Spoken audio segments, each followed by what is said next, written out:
بسم الله الرحمن الرحيم.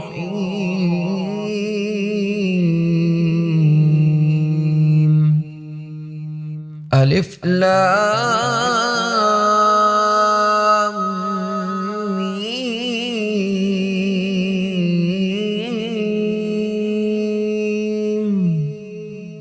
الله لا إله إلا هو الحي القيوم.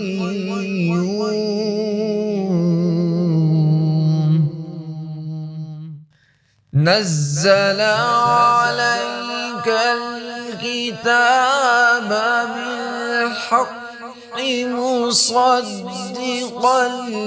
لما بين يديه وأنزل التوراة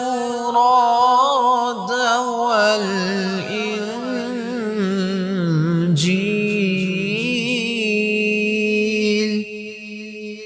من قبل هدى للناس وأنزل الفرقان.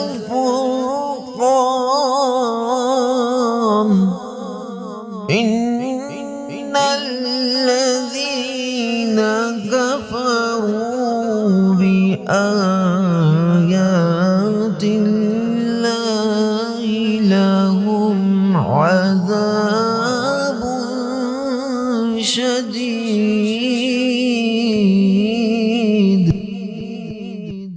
والله عزيز ذو انتقام.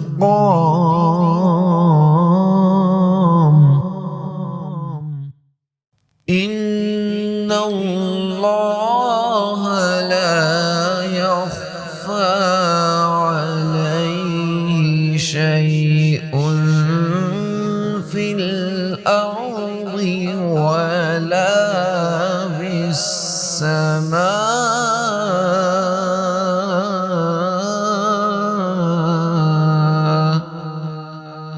صدق الله العظيم.